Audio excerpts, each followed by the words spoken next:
always a lag between that stupid lady saying something and then me being able to talk coherently, like so that you can hear it in the afterwards.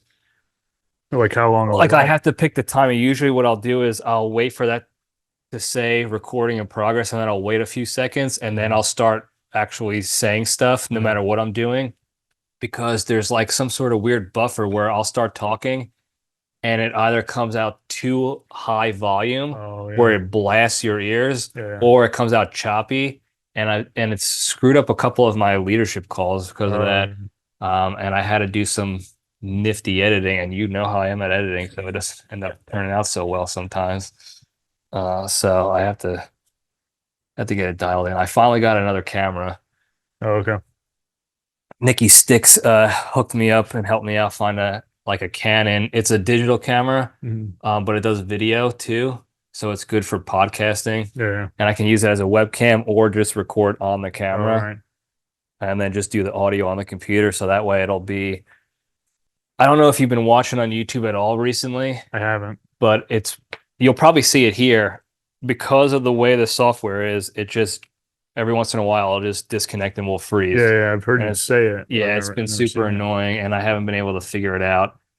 And I'm not rich and wealthy, so I haven't been able to hire a guy to hey, You still gonna get like the Apple reactions, or like the maybe I don't know. And I screwed around, so we're using Zoom to record. Oh, okay. And it has this AI companion, and I think that's what's doing the automatic reactions, and I don't know what triggers it. So does it hear you say something and it's like, here's that emotion? It either hears, or it's if I'm doing something with my hands, because one time it popped up with a thumbs up, and then one time it popped up with like clap hands. And I don't remember. And I went back, and there was nothing I specifically like said or did to make me think that it would do that. Right. But computers are smarter than me, clearly, so they must have known what I was thinking, that I wanted to do a thumbs up. But you'll see it on the YouTube, like it'll automatically pop up like a thought bubble will pop up, and it'll just be like thumbs up. And it's cool, I guess, if that's what you're looking to do. But when you're a jabroni like me, I'm a one-track mind. Like my head is in the game of LPDS, and then all of a sudden I see like a thumbs up or a clap hands, and that's it. The show gets derailed real quick. Luckily, it seems like YouTube is shadow banning me or something, and my listeners are way down. I don't know what it is. I think it's the list that we talked about. I don't even want to say it. I think so. But yeah, ever since I talked about the updates to the list, it's been way down, and I can notice it because it doesn't take much to go way down percentage-wise. So, but all right, jabronis, we're back. Welcome back to Libretti Podcast Diary Show. I'm your host, Libretti, the show that talks about nothing and finds the lessons in everything, and we try to have a good time doing it. I'm here with the infamous Wet Cat. Phil, thanks for being here tonight, today. Thanks for hosting the... Thanks for you being here. Thank you for having me. Thanks for being on the show. Yes. We're here in the Wet Cat Den. We're going to, and we'll talk about this in the junction, we're going this weekend to our baseball alumni weekend. We'll get into that in the junction, but that's why I'm here at the Wet Cat's house on the road, trying to figure out the tech on this side. So far so good on the video side. If you're watching YouTube land, so far so good. But thanks for hosting me. We just went out to a pretty nice Italian dinner. I don't know how many Italian joints you've been to around here since you guys moved here, but I don't know how does it rank so far. It's up there. Portion size is definitely the high. I think it's the best portion size one. Yeah, because it's supposed to be like family style. So like the small plates are still supposed to be shared, but they're huge for one person. But taste wise, I mean, it'd be hard to find something that beats it. Yeah, it was pretty good. We were actually talking about this earlier. For whatever reason, this area, they have it dialed in with Italian, and it's all the weird places too. It's like it looks like a rundown joint in a strip mall, right, next to like a dentist's office or something. and it's just quality food. That's pretty. Yeah, I mean, all the good ones are always like holes in the wall. Yeah, but that's kind of the way it is. I don't know. I feel like that's the kind of the way it is everywhere. I don't know. Yeah, the hole in the wall, like one-off spots are always usually the best, but I maybe it's just the aesthetic of like you're driving by and you see like a dentist, a video rental place, and then an Italian joint. You don't expect it to be good. Sure, yeah. And they're pretty good. And this was I guess it's a little different on Long Island where like the real estate is so different than where in like Texas, like you can find some place to build a new building. Like things are spread out a lot more. Yeah. An Italian joint in a strip mall in Texas, I'm probably not going to check out. Yeah. Unless enough people that I find credible to say it's pretty good. Otherwise, I'm not doing it. Because like every deli, like to get a good sandwich is like a hole in the wall. It's always a hole. Yeah. It's not, it's no surprise that you're I think that probably affects people's like, perception of restaurants to say like they're so used to going into holes in the walls that look unattractive from the outside that have really good food. So I think you can get away with it here more so than in someplace in Texas or like Charlotte where it's like a lot of brand new communities being built out, sprawling. Yeah, for sure. And I feel like I've been almost spoiled, like growing up in these areas. It was always like that. So like going out of state to hole in the wall joints. Yeah. That's my jam. Sure. And a lot of times you kind of get disappointed, especially on the Italian side. Sure. Yeah. I didn't find this actually. My old roommate, Frank the Tank, found this. It was this place in Alabama, southern Alabama, off of like Interstate 10. Mm-hmm. And it was just a house, probably about the size of this house, probably smaller actually. Mm-hmm. And it was an Italian place, Via Emilia. I forgot the name of the town in Alabama, but it's in the south next to Mobile. And he knew about it because his sister went to college right there. And they have the menu on a chalkboard of like whatever the guy buys at the market for that day. That's what the menu's going to be. Yeah. And it's like, we're open until we're out of food. That's cool.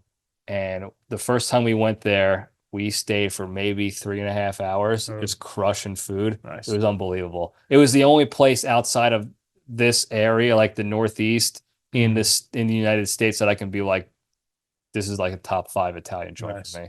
It was awesome. But this place is pretty good. What was it called? I don't know how to really pronounce it. La Familia? Familia?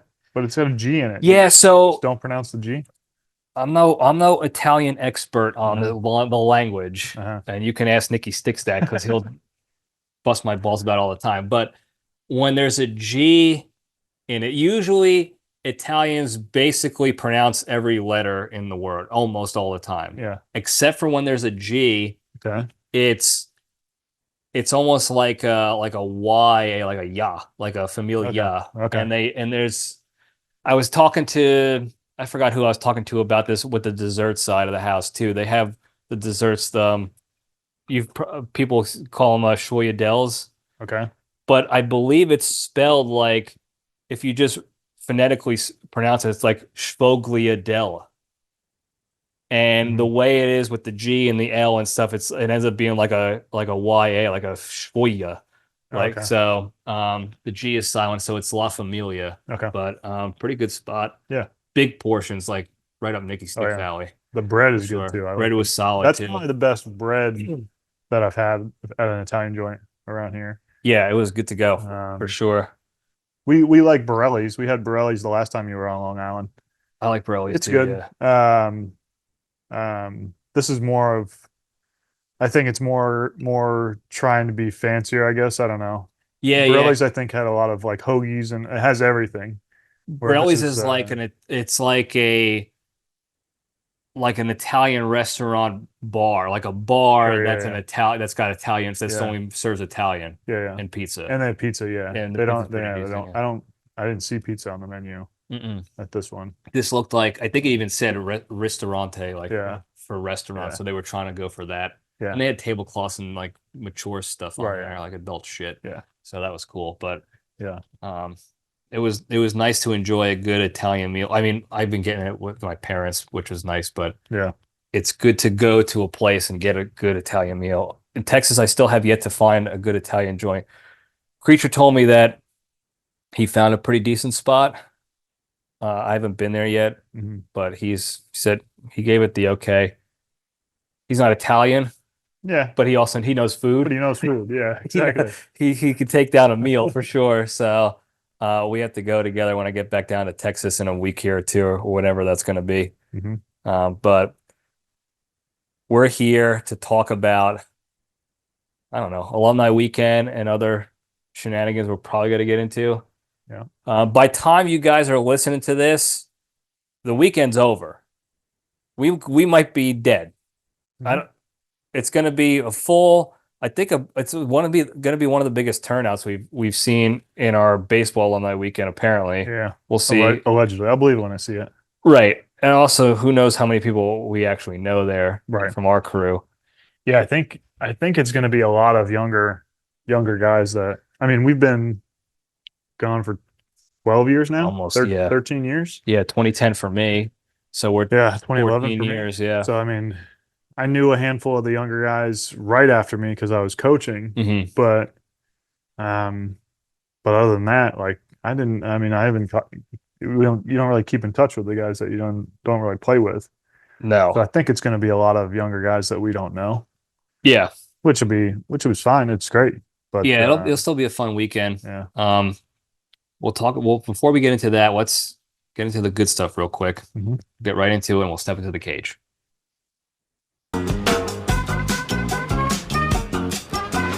Okay, let's ride. On my computer, so I got the notes on the computer, not in a notepad. Today's Into the Cage segment is proudly sponsored by the Cronussi from Ocean Squirt. Fellas, if you're looking to spice up your solo intimate time and are tired of the same boring fleshlight, then get yourself a Cronussi today. From the makers of the UT iPhone, the Cronussi is an all-new attachment for your fleshlight that provides a festive change of pace to your one-man love life. Simply open the can, slide out the cranberry tube, place it into the fleshlight with the cran lips facing out, and you're ready to have quite the holiday adventure. And afterwards, you can enjoy it with some mashed potatoes and gravy. So to get your Cronussi today, visit www.berrybliss.com and use the promo code JustLikeGrandma's for 29% off your Cronussi. They send you free products, right? Always. All your okay. Always. Okay. I am loaded up with Cronussis and Fran's fannies and reusable toilet paper and all the other goods. I have a treasure trove of items nobody in their right mind would purchase. You're still getting highway watermelon? Oh yeah. Good. Okay. Oh yeah, it's some of the best watermelon. If only, man. We need to get a real sponsor in here ASAP. We are hurting. We are hurting mentally and emotionally. Oh boy. But get yourself a Cronussi. All right, the cage fact. I just read another interview that he did, and somebody asked him about previous movies and stuff that he liked and didn't like and stuff like that. And we mentioned this in a previous cage fact a while ago that while he enjoyed doing movies like Face Off and Con Air, that's not his bag as far as what he likes to do. Like he had a good time. That was one of the, like, there's only few movies where he said this movie sucked and I did it because like I needed the money or whatever. Like there was those in the early 2000s, he did those movies like Wicker Man and all those. But Con Air and Face Off, those action movies that really made him big, the blockbuster ones. He enjoyed those, but those weren't really that's not his milieu or whatever you want to call it. But he did say he actually really enjoyed doing the National Treasures, which was surprising to me because that's another like kind of big market, whatever they want to call those kind of movies. Franchises that Disney puts out. But he said he really enjoyed the fact that it was like fun for the whole family. It was the kids loved it obviously, but also adults enjoyed it. There was also history involved that they kind of mixed in like historical facts with the made up story stuff. Right. Oh, maybe it's real and they just, that's how they're tricking us. Yeah. But he really enjoyed it and he actually wants to do the third one. And he said he's waiting for Disney to to like pull the trigger on officially starting the third one. It's been 17 years now, and he's like, I'm surprised they haven't done it already. They've done the series. I don't think the series did very well on Disney Plus. I think, and this is probably gonna throttle my numbers back on YouTube, but I think the series was like pretty Disney woke shit. Yeah. I haven't watched it, so I'm gonna give him the benefit of the doubt, but I don't think it landed very well because of that. Who was even in that? The only original was Riley Poole, the guy who played Okay. Riley Poole and who played Doug from Hangover. Sure. He's in it. Okay. Everybody else is a new. It's a ragtag group of like Right. older Disney teens that Yeah. are in it, and I don't know who they are or what they're about. I honestly don't know the premise of the show. I think they go on their own mini adventures, but I don't know how well it did. Nic Cage was supposed to make like an appearance in one of them, but it hasn't happened yet. I don't know if it's. I don't even know if they're doing still this going on? season. Yeah, I don't think so. Yeah, honestly, I haven't watched 1 second of that. Yeah, but he still wants to do the third one. It's technically still in development. Like it's not a shutdown. They haven't said no, we're not doing it anymore. Right. It's technically still open, and he's just like, let's do this thing. I'm sure people will go see it. I'm gonna watch it. Yeah. So, that's the Cage fact. That's it. He wants National Treasure 3 as bad as we do. So, all right, we'll spin it on over to the Junction. Get the logo going. I haven't been to an alumni weekend in almost 10 years, maybe. Oh, really? Maybe 10 years. The last one I went to, I think it was 2014, 2015, maybe. I was like 3 or 4 years removed in the Air Force. I can't even remember off the top of my head when that was. When was the new like clubhouse and facilities built? It was the first year of that. It was probably somewhere around there, 2015 maybe, at the latest. Yeah, that was the last time I was able to go. Yeah. I went to the beginning ones that they had. They had them every other year at the time. Yeah. So this will be the first one I've been to in a while. And that's something I didn't realize until you brought it up, was like when I was going to those, it was mostly people we knew. Right. Yeah. Because it was either guys we played with or, and I talked about this a lot on the show, my first year in the Air Force out of college, I couldn't get off of, like, I couldn't get over it. Right. So every weekend, basically during the season, I was coming from Pensacola down to Daytona to just be a strap hanger. Yeah. Like that old, that old fraternity guy who just can't, like, I couldn't let go. I couldn't do it. Yeah. So even during the alumni games, like I made friends with guys that I never played with, like G McG, Cellini, I think, right? Cellini, Cheese, and those guys. I never played an inning with those dudes. Right. But I feel like I did because I was in the I was hiding in the bullpen with everybody. Like it was. I mean, it's sad to think about. I'm not mad I did it, but I feel bad for those current players thinking like, what is wrong with this guy? I needed it though. I appreciate those guys who did it because I needed that shit. Especially when at the time I was going through all that medical stuff with the Air Force and losing my job and stuff. So I needed that for sure. Bud kind of did the same thing after he graduated because he got surgery at the end. That's right. So he came back and rehabbed. He did some rehab with so he Dangerous was David, pretty much around the whole next year after he graduated. So he got to know a lot of, like, Orty.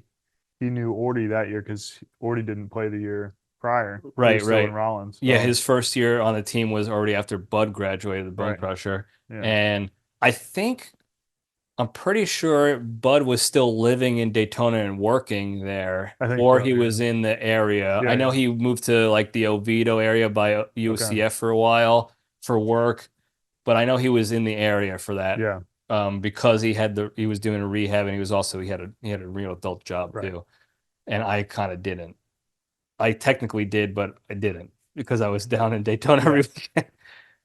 But yeah, that was cool to get to be able to become friends with those guys, because when you come back for alumni weekend, it's almost like it kind of expands your network is bigger, and expands, and it makes it a little bit more fun. Right. And at the time, the alumni that played with the previous coaching staff, the Williams, there was a few of them, and we didn't know them very well. Yeah, they didn't. And I don't know if it's like this in every program where, like, when one set of coaches leave, especially ones that had been there a long time, if kind of the alumni leave with them, because really the only ones that come by anymore are the same ones. Yeah, I always Cormier. There's a couple others that I can't think off the top of my head. There's just a couple of them that stayed within the program and stuck around and came to games and stuff like that. Tony Robbins' dad. Okay, yeah. Seifert. Yeah. Brian. But he also lived there too. Yeah. And his son played with us, so it's a little different. Uselin and Luke Martin. They were always around, but other than that, those are really the only ones that would ever come to name. Yeah. I don't know if you do this too. I think about this a lot, probably because I'm a nut job, but like if our coaches left, if our full staff left, I question if I would go back to the alumni. No, it's not really a fault. I'm not like bashing them for not staying around. No, you kind of want to support the coaches that brought the program in and like that you were a part of. It's kind of a different program when there's different coaches. So it's I didn't make I made the team because of those guys. Right. Specifically. Right. And I was at the college when the previous coaching staff was there. Right. And I did not make the team specifically. Same boat. So it's a little different. I always thought about what I would do about all that, like showing up, donating to the team, stuff like that. Right. I always thought about too, like, what if those coaches went to other teams to coach? Yeah. Like I certainly probably wouldn't donate, but I might show up to watch a game depending on where it was or whatever.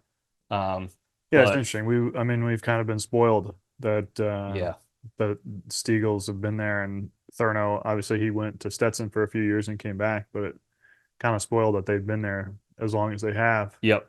Yeah. To keep the group of alumni together. Yeah. And I think that's probably the reason why there's so many alumni coming. Yeah, because so many years of alumni to pull from their era, I guess. Right. Also too, I don't know if was there a baseball specific alumni weekend with the previous coaching staff, the Williams? I don't know. Maybe. I don't know. Yeah, I don't remember. Not that I would have. Yeah, not that I would have never known anyway, but I don't know. We'll have to find out, but that makes sense. But I did go, maybe you did too, depending on the location. I went to a couple of Stetson games when Thurno was coaching there. Same, yeah. And that was just like he was our coach, so I'm going to go support that guy. Yeah. We didn't go to Stetson. Right. We went to their stadium for Scout Day. That's right. And nobody scouted me. Certainly no one was scouting me, even though I always had pretty good days there because they would always make me bat against Barrett Bruce, who I love the beefcake, but I did pretty well against him. I don't know why. Yeah. And he was a good pitcher at one time. Yeah. Probably not anymore. But I'm excited to get down there and see how it goes. Yeah. I don't know. Again, the last time I went, I was a lot younger, a lot dumber, and a lot more willing to be stupid down there. Invincible to put on catcher's gear. I'll catch. Okay. I'm talking about the after show. Oh, yeah. The after party. Sure, yeah. Yeah, I don't know if I want to be that crazy like we used to. Yeah. A lot of our old haunts are closed down. Shark Lounge isn't around anymore. So it might not be the same. Yeah. But I certainly don't want to get peer pressured by Molly Browns. Yeah, by certain people in our cohort to get too drunk and black out and stupid. I don't want to do that, but we'll find out, guys. We'll find out. By the time you listen to this, like I said, it's going to be over. So either we're going to have a recap episode, or that's it. You're not going to. This is it. This is the last episode. Yeah, or don't just follow the big three and you guys will be fine. It's probably a 20% chance this is the last episode of the LPDS. Yeah, that is the problem with Daytona. And this is something that like I didn't realize going to the school as a freshman. I don't know why you went to that school, and we'll get into that. I'll give you the quick and dirty on why I went there. Yeah. I went there because I since I was a kid, I wanted to fly in the Air Force, and then I wanted to go and be a commercial pilot after my Air Force career. And I wanted to go to the Air Force Academy, didn't get in, but I got an ROTC scholarship. And Embry-Riddle was like always the tops in aerospace engineering. They had the flight program, and they had a huge ROTC contingent, which I got a scholarship for, so I would have got some money there. Right. And they had a baseball team that was competitive, and I felt like confident enough to make that team eventually. Right. I lost my scholarship before I even saw a cent of that because I went below the GPA. I changed majors out of aerospace engineering to Homeland Security, which was a blessing in disguise. But I did eventually make the baseball team. Yeah. And then I got my flying slot, and then I lost it. But so that's why I went there thinking like, oh, this is a good nerd engineering flight school in Florida. They're focused on flight and stuff. I had no idea anything about Daytona. Yeah. I knew about the MTV Spring Break, and I was like, I'm not there for that. I'm there for hit the books. Yeah. And then you go there, and Daytona is a place at any given moment. There is a 20% chance that you don't make it out. It's an interesting town, and it's changed a lot even since 2006 or 2005 when we started going. Yeah. It's changed a lot, but well, I mean, it's almost 20 years now at this point. But yeah, it's a weird town. It's definitely weird. Yeah, I remember when we got there. You were there 06 was your first year there. It seemed like it was the rundown version of the spring break of the late 90s. Right. That was on MTV. Right. That was at its like, it felt like at its peak, and then it was like it's all run down. I'm trying to think of like movies we've seen where you see that version. Like Hot Tub Time Machine, where they go back to Kodiak Mountain, the lodge, and it's garbage, and they're like, back in the 80s, this was the spot. Yeah. It was similar to that. Yep. Or like when they go to like an old resort, and it's not the same. Yeah. Sure. That's what it was. Everything was closed or shitty. Right. It was trash. The way I always kind of interpreted it was that. So I don't know the timeline, but I think in the early 2000s, the city of Daytona. So MTV used to go there every year, and the city of Daytona was like, you guys are too rowdy, whatever, we're kicking you out. It was crazy there. Right. Oh yeah, like, I'm sure it was. And I'm sure like 80s and 90s it was the place to be. Yeah. I think my old man passed by through there when he drove down back in the 70s for their spring break to Florida. Okay. Yeah. Because they drove from New Jersey down. Yeah. I feel like every like one of our parents' ages, boomers always have some kind of Daytona Beach story. Yeah. Because it was the place. So so they kicked them out. They kicked MTV out because they wanted to, they were too rowdy, whatever the reasoning was.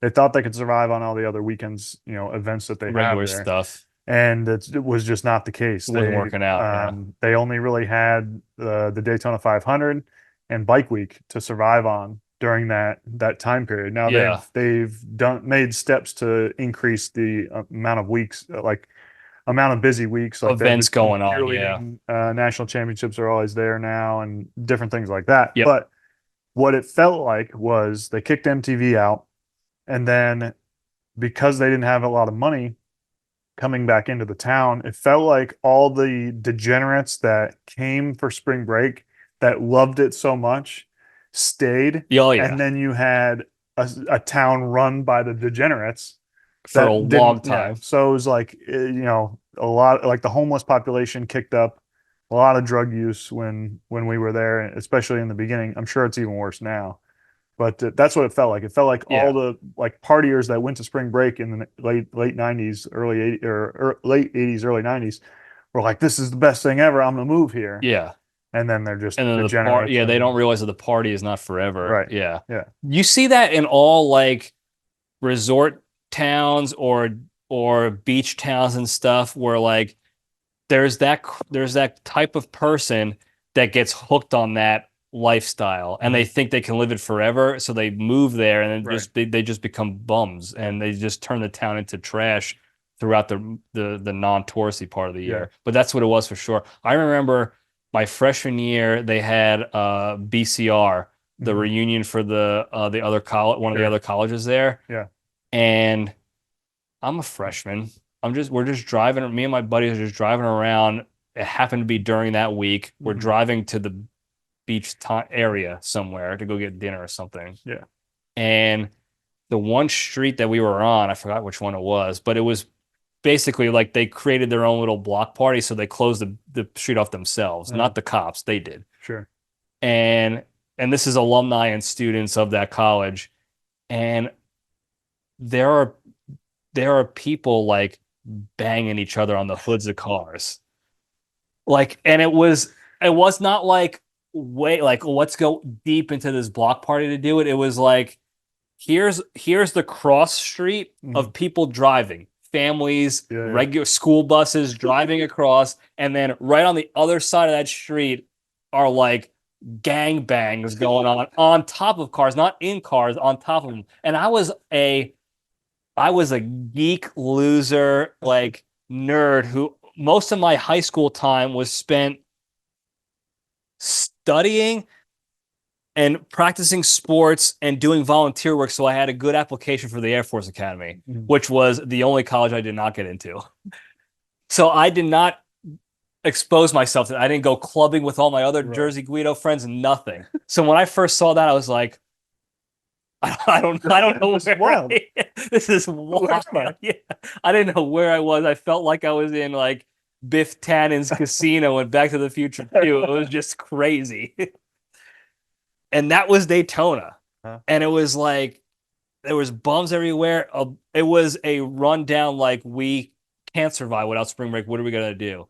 But it seems like they've picked it up. There's a lot more bigger venues being built and set up around the area. I'm sure there's still some drug activity going on because it's a beach town, it's a touristy spot. Yeah. I mean, it's still a town that's kind of built off of a handful of weeks. So you have spring break still gets it probably gets a little bit, but a decent amount. It's not like it used to be. So you got the Daytona 500, the other NASCAR race that comes in, I think, in July. The Coke 400. Yeah. It was the Pepsi 400, whatever it is now.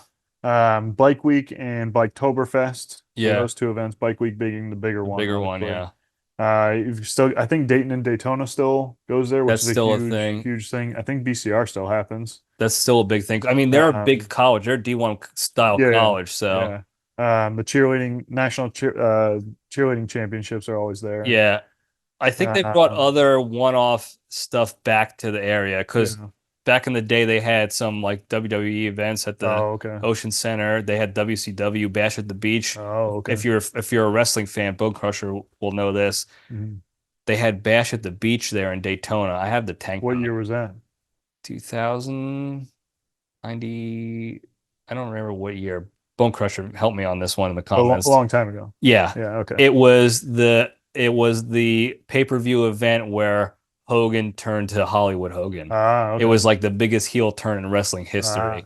He shows up to go protect Macho Man as regular Hogan, and he comes in and he scares all the guys away, and then all of a sudden he leg drops Macho Man. And people were so mad about it, they were throwing trash in the ring live at the event. They didn't know how to react. That was at Oceanfront in Daytona, where they have our college graduation, or where they had it. I don't know if they still do or not. But apparently they're building it up a little bit, trying to expand out. I think the Speedway is also building out other stuff outside of it. Yeah, so across the street from the Speedway, across International Speedway Boulevard, that used to be Bass just Pro one Shop. building. Yeah. And now it's apparently a huge complex. Yeah. There's all kinds of crazy shit. Yeah, I haven't been there. It's built up pretty cool. It's really good. It's a cool area, especially for like during race week and the Rolex and that's right up their alley. Yeah. Race week that's a crazy time because that's when we'll be there the first weekend of race week. That's why like hotels were so expensive. Yeah, that's true. I don't know when the 500 is, but usually the Rolex is around the same time before like.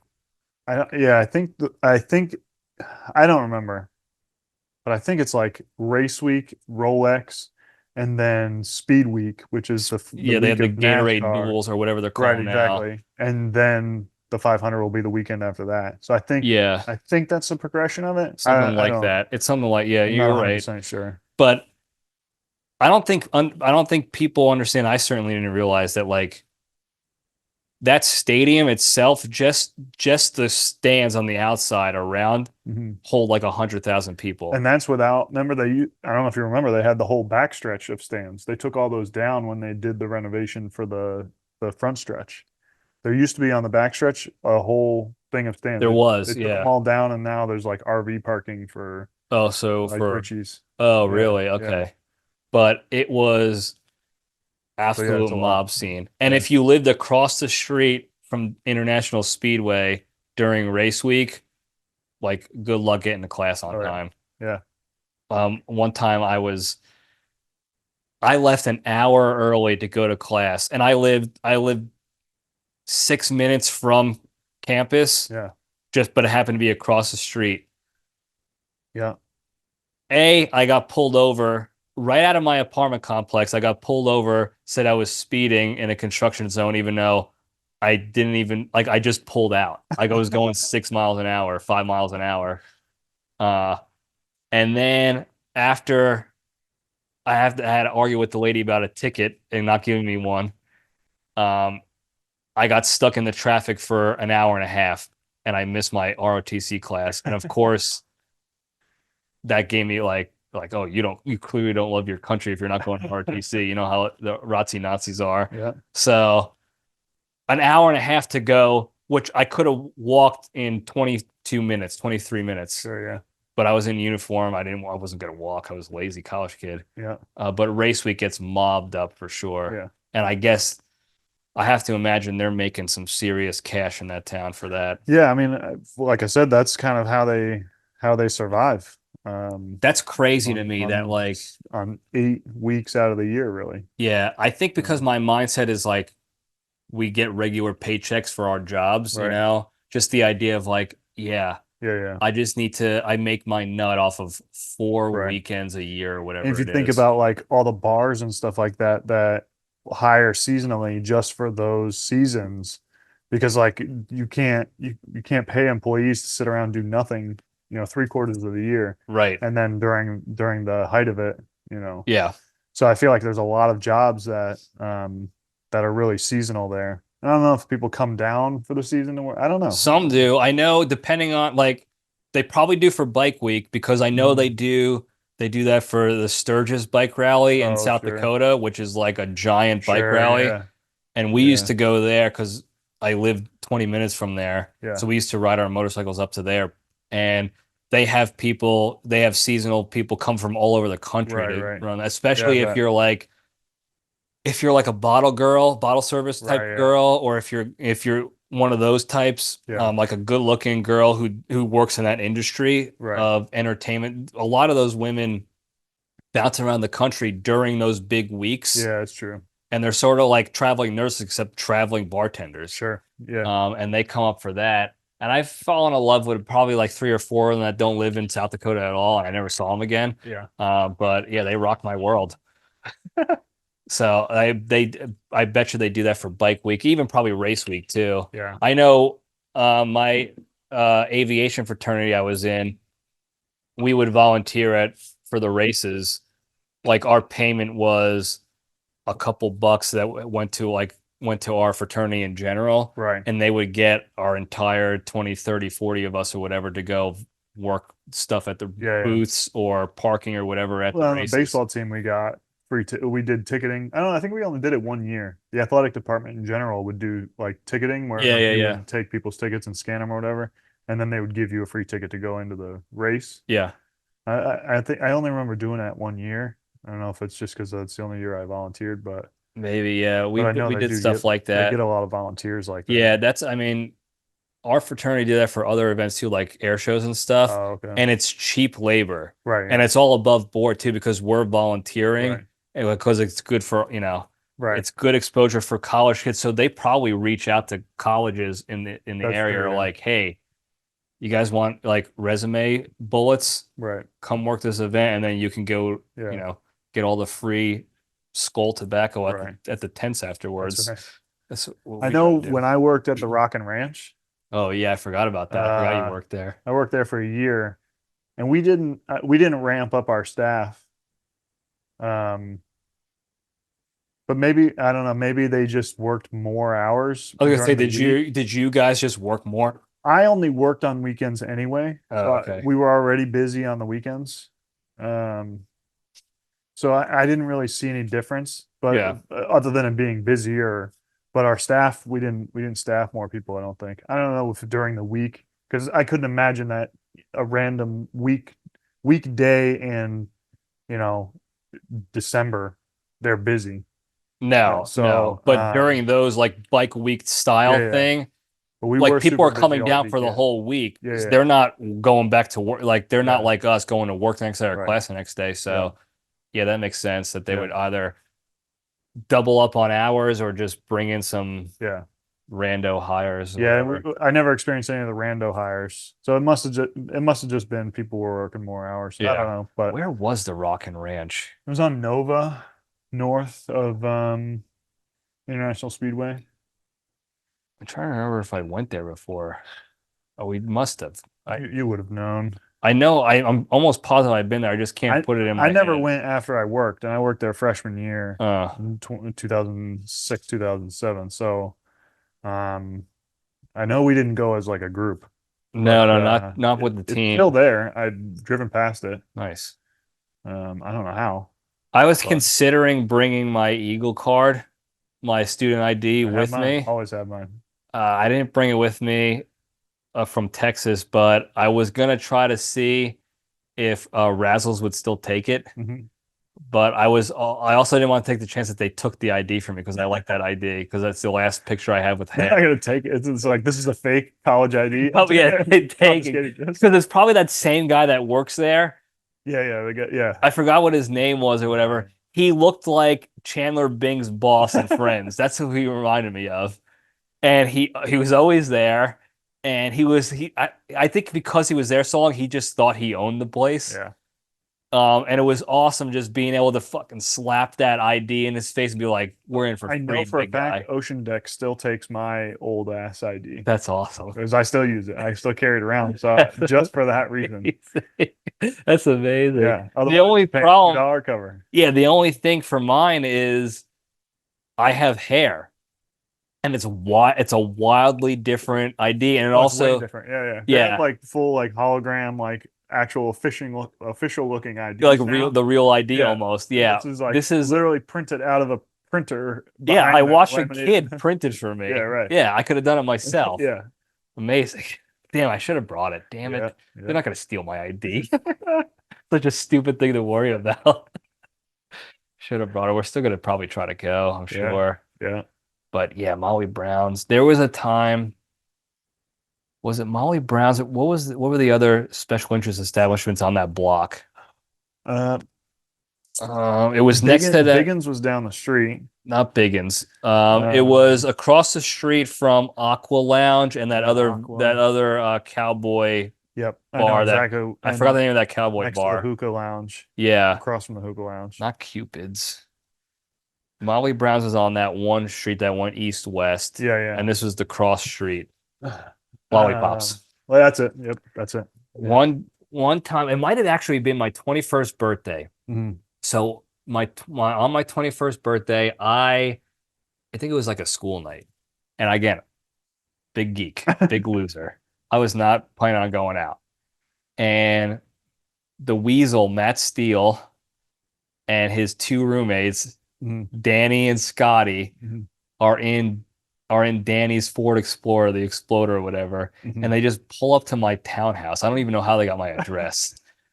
And they're honking, and then Steele calls me and he's like, "Hey, get outside." I was like, I barely know you. I sent you one email trying to be your friend. Like, I didn't think you would take me up. And it's him. I never met Danny or Scotty before in my life. Uh-huh. And he's like, "These are my roommates. It's you're 21. We're going out."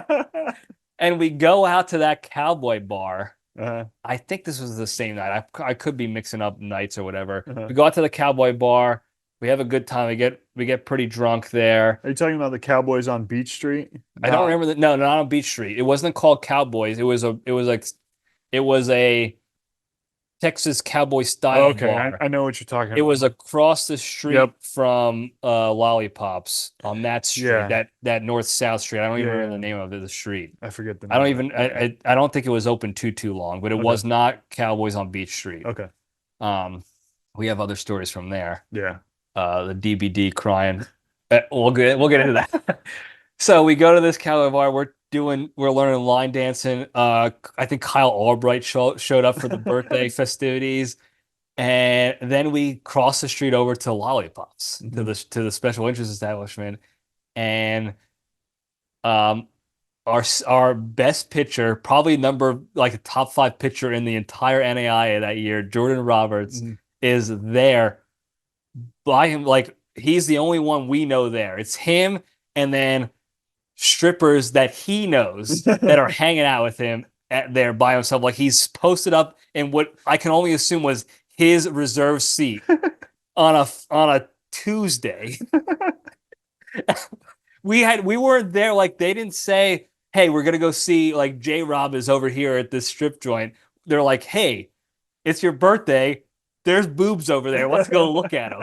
And we walk over there. All of a sudden, he's like, hey, what's up, guy? It's like, I live here.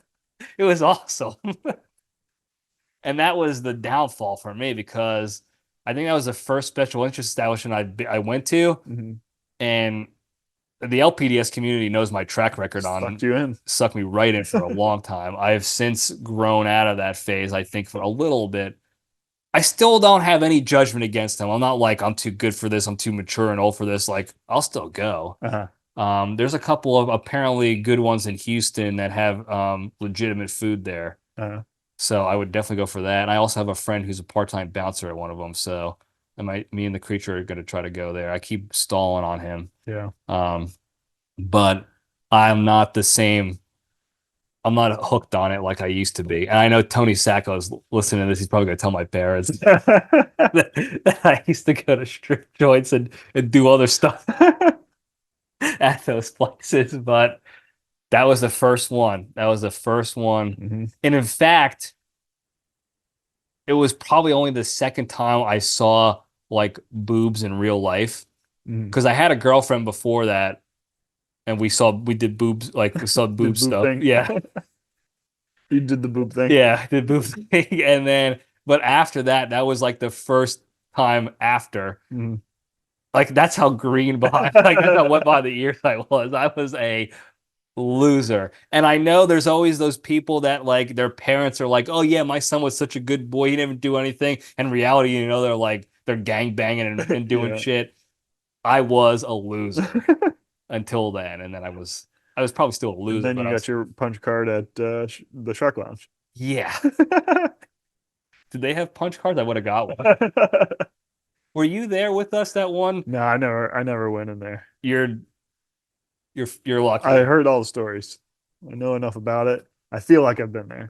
Yeah, I think that's probably the best route to go, is getting the stories and having the plausible deniability, because I'm sure if I ever ran for president, they'd probably try to link me to the shenanigans going on over there that we did not take part in. No. In fact, I think we wanted out as much as possible, because that place, it was what are the cat houses? What are they called? Burlesque, not burlesque. You know, like the whorehouses. Yeah. Trying to think of, like, the politically correct name. The official name that they have. Like, they had the TV show on HBO about it. Like the madam runs the show. Those things. Right. That's what it was, that, like, hiding behind the guise of saying it was a strip club. Right. Also, they were, like, also dealing a lot of drugs. I think they were doing some trafficking stuff. Connected to a liquor store. Yeah. I'd been in that liquor store a handful of times. And then it was just like one of those bead doors to get into the, like, strip joint area. Yeah. But they would, like, advertise on the board certain things that were code for other things. That's amazing. I never went to a liquor store itself. I just went. I was in the club, so there was no code. Yeah. They didn't even try. Yeah. In fact, we went in there, and we were all like of age, so it wasn't like we were doing anything illegal. But when we went in there, like the bouncer didn't even ask for our ID. He just wanted $5. Yeah, right. And like we were like, I gave him my ID, and he said something like, I'm gonna butcher this because I don't remember exactly what he said, but he made some sort of comment like, "Does your ID have Abe Lincoln on it?" or something like that. I was like, "What?" He's like, "It's just $5. I don't know. I don't want to know anything else. I just want $5 from you, and you'll get in." I was like, "All right." And we went in. It was the only good thing about that place was that it had one of the best playlists of all time. Oh yeah. As far as like the stage music and stuff. Mm-hmm. I don't. They just had that figured out. Yeah. It's completely destroyed now. They took the building down. It's a new building. It's like built up. It looks real nice. Yeah. The last time I went down there a few years ago, Bone Crusher and I were going to WrestleMania in Tampa, and we took a stop in Daytona to go visit the Steagles. So it was not alumni weekend, but we went up there. And when we went there a few years ago, it was just grass. Yeah. It was just a patch of grass with a sign that said like for sale, or they were selling. I think it is a new lot. I can't remember. I know I've seen it when it was just a like patch of grass, but I think they put a building there, some kind of convenience store or something. I think. I can't remember. I don't know. Yeah, and that was another thing too about it. It was not in the district of the other clubs and bars and stuff. Was literally it was on the corner. Every family that comes through Daytona on International Speedway Boulevard, the main entrance to the beach where it says Daytona Beach, world's most famous beach, the main entrance to the beach, it's right there. It's right there. It's next to that. It's on that corner. And some of the most illicit activity was happening right there, right under your noses. It was crazy. Yeah.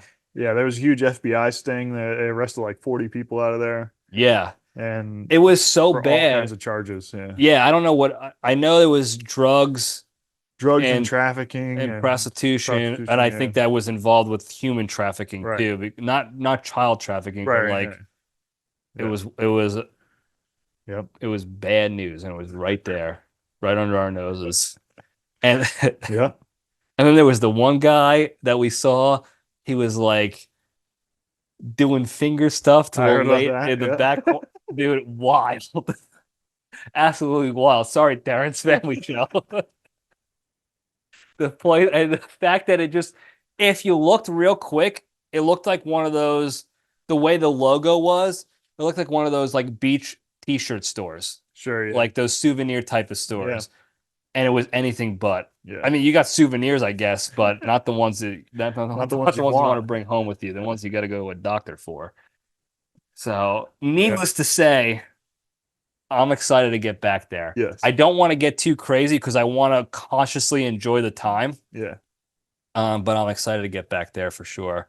I'm trying to think of stuff that we could do that's like one of those like, oh, we got to go do this.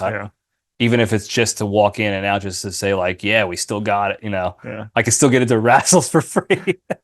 It's going to be cold. So it's like, like Ocean Deck, I think is probably out. Like that's still a good spot. Especially in the summertime, but if it's cold out, it's like, going to be strange. None of the like outdoor places are going to be real nice. No, it's not going to be enjoyable. So it's probably not going to be a lot of people either. Yeah. So we'll have to find some stuff to do around the area. But our hotel's not far from the main stuff, I don't think. Yeah. So it'll still be a good time. Yeah. I don't even care about the game that much. Like the alumni game, I just want to go hang out, like see the guys, throw the ball around a little bit. I mean, that's the way it always is. Yeah, not get hurt. Yeah. Which it won't take much right now. I got an Achilles tear coming up or something. Yeah. It's gonna come. Yeah, so I'm not trying to, as much as I want to, I'm not trying to hustle like I used to, like I was playing for a spot. Yeah. I don't think I am anymore. I think that ship has sailed. Probably. There's not going to be any scouts there. No, not they were watching me. Maybe in the laundry room for me. That was another thing I was thinking about too, is like what, like we get done playing, we're eating lunch, and all of a sudden Skip's like, all right, Sarge, the laundry loops are here. Like, get after it. I'd probably do it. I'd probably go get myself a fat tin of cheese. maybe some shake and steak and shake and get after it. Play some basketball. Yeah, well, the only problem is they have a basketball game Saturday night, Oh, so they're really? taking up our court space. Oh. But that used to be fun doing laundry while there was a basketball game, and like everyone's like, "Are you going to the basketball game?" Like, no, I'd rather do laundry than go to the basketball game, and I would just roll the cart behind while the cheerleaders are cheering, the game's going on. I was like, "Fuck this." There's nothing I want to do less than watch those clowns. Oh, there's a couple guys that were cool. Yeah. But at the time, I was not a fan of those guys. Luckily, none of them listen to this, so they'll never know. But I am very excited to get back because enough of the core group of our guys are going to be there. I wish the creature was able to go. Yeah. But he's also like practically my neighbor right now, so I think we're okay there. Yeah. But it'll be you, me, all the LPDS characters, Bonji, Tucker, Bone Crusher, everyone from the Syracuse crew. Yeah. When we went up to Bumville, that'll be down there. So I'll try to get some actual I'll record some videos and stuff when I can of people like maybe during the game or whatever. Yeah. Get a lot of pictures. I always forget. Some people have to remind me. I'll have to get everyone to remind me to take pictures and stuff because I always say I'm going to, and then in the moment it always feels a little awkward. Like take a picture. They'll try to do a big group picture. I know last one I went to, they had like somebody from like the Embryodal magazine that they put out every quarter or whatever. They had somebody there taking pictures and interviewing people. So I know the professional photographer will kind of be there. All right, that'll be cool. I hopefully anyway, because they didn't have any information about the alumni weekend in the athletic scoop of the week that they send out each week, which was like real shocker. I mean, now that the Mosh father is not in that job, Ryan Mosier. What's he doing? He went back to take a job back in Iowa. Is he from Iowa? Yeah. I didn't know that. He went back a few months ago. Oh shit. He went back to take, I forgot, I don't know if he's doing it for like the public school system down there, but it was like one of those where like he wanted to get back home to family. Yeah. I think his wife is from there too. Right. So it was like, this is perfect gig. I didn't know that. Go back there. I didn't know that. Which is a bummer because we won't get to see him, but he was our ally within the ivory tower of the athletic department. Yeah. So now they didn't even mention baseball. Yeah. I had to go to the website to find the baseball schedule. That's how I found out that they had an exhibition game the same day that they scheduled alumni weekend. Yeah. So thanks a lot, Chuck. I'm not even going to blame Skip. I mean, it's the buck stops with Skip as the head coach. If we're talking about leadership principles here, but that's on Chuck. We talked about it. We talked about specifically, and I'm going to put this out there in the LPDS universe. We talked about this months ago, scheduling the alumni weekend on a weekend that they don't play. And he's like, don't worry, we don't start our season until February. We can do it this weekend in January. Right. Perfect. They schedule a damn exhibition in the afternoon. Yeah. So we can't even get to play with the young guys, which was like different but kind of fun to play. Like they're in season shape. Them, and it was fun to go play against competitive guys again. Yep. But it'll still be a good time. It'll be a good time. Like I said, I don't even care. I don't even care if it rains and we don't play. Yeah. Just the fact that we're there, we're gonna shoot the shit, roast each other, share stories, right? Learn meet some of the new guys and connect with them and stuff. It's gonna be cool. Yeah. I think that's something that I definitely need. I don't know about you, but being so far removed for so many years now, it's a lot easier for me to be like, I don't care how the team is doing. Not that I don't care, but it's a lot easier for me to not go check up on the standings on the game with stream or whatever. Yeah. So it'd be nice to connect with the team again and use as the spark plug to get me back into it. Yeah. At least until the Steagles decide and Thurno decide to leave, and then they're dead to me. Yeah. But I don't know. Do you still follow? Were you still following closely during the season and stuff? I watched a handful of games. Yeah. I mean, it's yeah. I mean, I watched a handful of games when I was home and I knew they were playing. I'd put it on because they have the conference has an app on Roku. so he can watch. I can watch the games on my TV. So like I would throw them on when I was home and watching, home and knew they were on. I'd be watching, but yeah, that's good. Yeah, I honestly I didn't know that Mosier was gone. So it's gonna be different listening to somebody else call the game. I don't know who's going to be calling it. Yeah. I know they have. Well, they have a graduate assistant now. Mm-hmm. And if I were to venture a guess, they'd probably have a couple of the JV guys maybe doing the game if they don't have a Mosier replacement. Yeah. I don't know. I don't know. No idea who took his spot. There's no one that would be able to do everything that he did. Because he would do the official stat book, call the game, do the book. He would do everything. Yeah. With a one-man show. And just him. Yeah, and I don't see anyone being able to do the scoreboard sometimes on his own. Yeah, and this was a guy who was like, they should have been paying him way more. Yeah. And he was more than happy taking the salary he had at the time. And it's like almost good luck finding people that are willing to do all that work for that much money. Yeah. He's a one of a kind guy. Oh yeah. And then that story with Ortman, with the creature. Good one. It's one of the best. If you don't know the story, go back 2 years to when the creature was first on the show, and he'll regale you with the story. But he was talking about, I forgot who started the conversation. We were driving in the van. We were in the World Series in Idaho, and Mosier was driving the van because he was the adult. And somebody was saying, we were talking about his wife, like she's super cool, awesome, whatever, and like really got lucky with her. And he's like, did I ever get lucky? She's the best. And then all of a sudden the creature out of nowhere just goes, she has some sweet tits. And then he catches himself. He's like, oh, did I just say that out loud? Like it was one of those where it's a thought in your head. And he just, I don't know if he blacked out or whatever, but he accidentally said it out loud. And Mosier goes, no, it's okay, man. She does have some sweet tits. And that's, if I could pick any story to describe Mosier, it's that story, because he was that kind of guy. Like, that's a thing that a lot of our friends, especially in college, if you said that about their girls, you'd be like, stop looking at my girl. Like, I would be super insecure about it just because of who I am, especially at the time when I was zero self-confidence or whatever.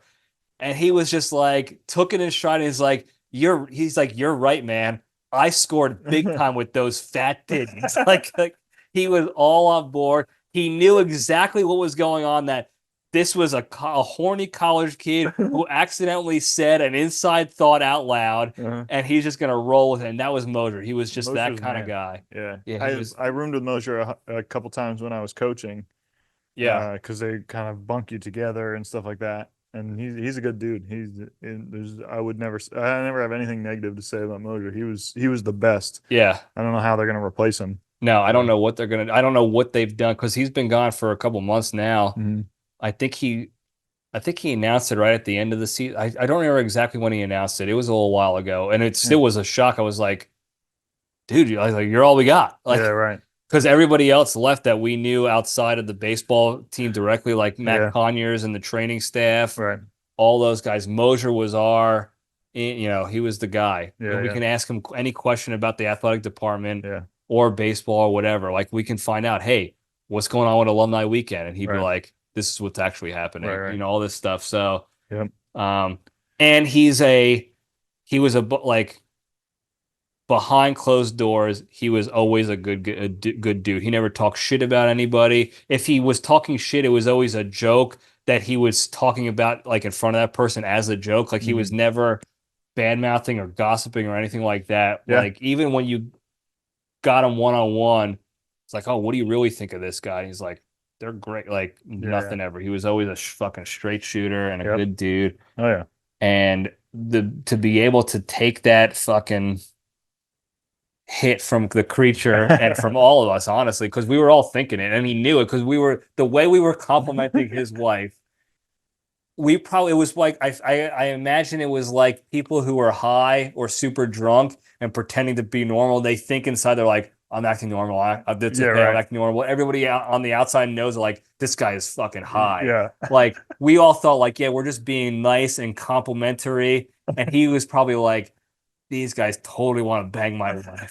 And he was not wrong. And then when Orty said it out loud, the way he just took it like a man in his stride, and he knew he was so secure in it. He was just like, yeah, she does. And I get them. Like, it was awesome. So I wonder, I haven't even talked to him, but I wonder if he's coming back. Probably not. But Yeah, I don't know. I would doubt it, but that would have been fun for him and Conyers to come back too. Mm-hmm. That would have really completed the package. Now we got to deal with that Weasel Steel possibly coming in to town. Yeah. He's public enemy number 2 of the LPDS. You think he'll still be sucking on that Jolly Rancher he was the last time? I'll tell you what, if he even thinks about it, everybody who listens to the LPDS is coming after him. That might have been the most the most united the fans have ever been. I even had like people I don't know comment on the episode saying like, what's that dude eating? Like it's just strangers that happen to come across it on YouTube or iTunes or something. Yeah. The only other person that we all collectively want to take down is Davids, Dangerous Davids, who can't make it or doesn't want to make it. So he found an excuse to not make it. Yeah.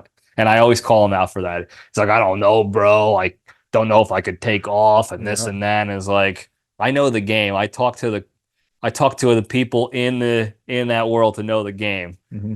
And he's a liar. Old weaselly liar, and so is that Weasel Steel. But it'll be fun. I don't have anything else. You got anything else? You got anything you want to plug? Nothing to plug. Any sponsors you think I should talk to? Potential sponsors? I think you hit a home run with the Pussy. Let me tell you something. I would love if I got famous and popular from this podcast. I would hope it would be for no other reason than to make some of those sponsors a reality. just to put them out in the ether to see what happens, even if it was just as a joke. Like I would have loved to have the money to be able to sell that. Well, I would just give it away. It'd be amazing. But so this episode will air after our alumni weekend. I will have a recap episode, probably a solo episode. Maybe if we have the time, I brought my equipment for us to record, but I'm not going to pressure anyone to record like an LPDS during the weekend because we want to do our own thing. There's a chance we do that, but I'm going to try to take pictures and get some footage for the community to enjoy and kind of live through that fun weekend of reminiscing and the good old days. Well, everybody kind of feel like likes to do that, like reminisce and go back to the days where there's less responsibility, fun times, good memories. So I'll get some pictures and videos and stuff like that out. But before we go, real quick, the big 3 is for everybody out there. The 3 pillars to staying strong and being a better, happier, kinder, healthier, more genuine human being, and to spread that positivity and goodness throughout the land. Number 1, exercise every day. Do one thing to improve your physical, mental, and emotional health and wellness, whether it's a full exercise in the gym, going for a walk, reading a book, crossword, praying, doing breath work, meditating, whatever. Do one thing every day. Number 2, the hardest thing to do, don't be a shitty person, be a kind person. When the opportunity arises to be shitty and negative towards somebody in person or on the internets, take the step back, detach from your emotions, and just omit yourself from the situation. That way you're removing yourself from that negative environment and you're allowing yourself the capacity to go focus on more positive, productive things like hanging out with the Wet Cat. Number 3, the most important thing, be genuinely thankful and grateful for all the good you have in your lives. I do this by waking up every day, and the first thing I do is I think of at least one thing that's good in my life and what my life would be like without that thing and how shitty it would be without that thing. And that puts me in that state of gratitude. And then as you go through that exercise, you just increase the frequency of doing that each day, more and more each day. You do it at lunch, at dinner, all the time. And before you know it, the majority of your time is spent in that state of gratitude and not taking things for granted. Like being able to go down and see all my friends. We're all going to be in one place together, just about all of us anyway, to be able to have a good time and enjoy ourselves again, like the good old days. I'm grateful for that opportunity. So do all those three things every day, and I promise you're going to be a better, happier, kinder, healthier, more genuine human being and be able to spread that goodness throughout the land. Phil, again, thanks for hosting me here. Thanks for being on the show. Yep. I did a lot of flapping my gills, so I hope you don't mind. Yeah, it's good. Thanks for having me. We're going to have a good time this weekend, get some good footage of the legal stuff, and thank you guys for tuning in. Don't forget to like and subscribe and hit the hotline.